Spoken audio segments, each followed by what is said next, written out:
Hello everyone, good morning, welcome to my new mini blog. সকাল সকাল উঠে ভাবলাম আমার ডেইলি রুটিনটা তোমাদের সাথে শেয়ার করাই যাক, তাই আর কি এই ছোট্ট ভিডিওটা করা। তো যাই হোক, সকাল সকাল উঠে বেশি বক বক না করে কাজে লেগে পড়েছি, কারণ ডিউটি যাওয়ার আগে আমাকে সব কাজ কমপ্লিট করে তারপরে ডিউটি যেতে হবে। কারণ মা বাইরে কাজের জন্য ঘরে এইসব কাজগুলো করার খুব একটা টাইম পায় না, তাই আমার ডিউটি যেদিন দেরি করে থাকে সেদিন আমি এই কাজগুলো কমপ্লিট করে নিই। আর আজকে জানো তো, ভিডিও করার সময় মোবাইলটাকে এখানে ওখানে রেখে ভিডিও করতে খুব অসুবিধা হচ্ছিল, তাই বেশি কিছু ভাবনা চিন্তা না করে একটা ট্রাইপড অর্ডার করে ফেলেছি।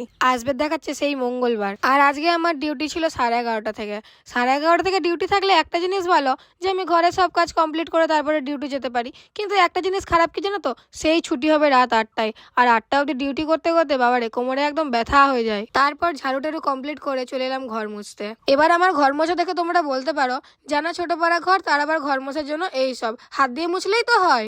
আসলে ব্যাপারটা সেটা না, এটা দিয়ে ঘর মুছলে কি বলতো, টাইমটাও কম লাগে আর কষ্টটাও কম হয়, তাই আর কি আমি এটাই ব্যবহার করি। আজকে আমি আরো একটা জিনিস তোমাদের সাথে শেয়ার করতে চাই। দেখো, আমি তো নতুন নতুন ভিডিও করছি, তাই হয়তো আমার অনেক কিছুই জানা নেই, যেমন কোথায় কি বলতে হয়, কোথায় কি করতে হয়। তো তোমরা যদি আমার কোনো ভুল ত্রুটি বুঝতে পারো, তাহলে সেটা আমাকে অবশ্যই বলো, যাতে আমি ঠিক করে নিতে পারি। আর তোমরা যদি আমাকে না বলো, তাহলে আমি সেটা কোনোদিনও বুঝতেই পারবো না যে আমার কোথায় ভুল হচ্ছে আর কোথায় ঠিক। তারপর সব কাজ কমপ্লিট করে স্নানের জলটা রেডি করে নিলাম। যেহেতু এখন ওয়েদার চেঞ্জ হচ্ছে, তো ঠান্ডা জল একবারে গায়ে ঢাললে ঠান্ডা লেগে যাবে, তাই একটু গরম জল মিশিয়ে নিলাম। আজকে খাবারের জন্য মা বানিয়েছিল ডাল আর আলু ভাজা। তারপর খাওয়া দাওয়া করে রেডি হয়ে বেরিয়ে পড়লাম ডিউটির উদ্দেশ্যে। পৌঁছে গেলাম ডিউটি। এবার তোমাদের সাথে দেখা হচ্ছে রাত 8টার পর। তারপর ডিউটি থেকে বেরিয়ে চলে গেলাম দুর্গাপুর সাইডে, কারণ ওর একটা কাজ ছিল। কাজ কমপ্লিট করে চলে এলাম এই দোকানটাতে কিছু খাওয়ার জন্য। তারপর এসে অর্ডার করে দিলাম একটা পানির রোল, একটা চিকেন রোল। দুর্গাপুর আসলে আমরা এই দোকানটাতে খাই, কারণ এখানের প্রাইসটাও রিজনেবল আর খাবারটা অনেক টেস্টি। তারপর দেখো এখানে রোল নিয়ে আমরা কিরকম মারপিট করছিলাম।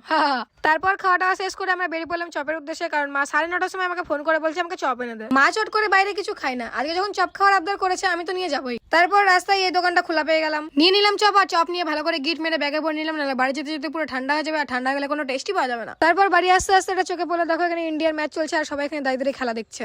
তারপর দেখো এখানে চপ এনে দিতে না দিতে মা মুড়ি নিয়ে বসে পড়েছে। আসলে মা তো ভেবেছিল আমি চপ আনবোই না, তারপরে এনেছি দেখে খুব খুশি। আর দেখো এখানে টিভি দেখতে দেখতে আমিও কিছুটা মুড়ি খেয়ে নিলাম, আর মুড়িটা মা দারুণ মেখেছিল।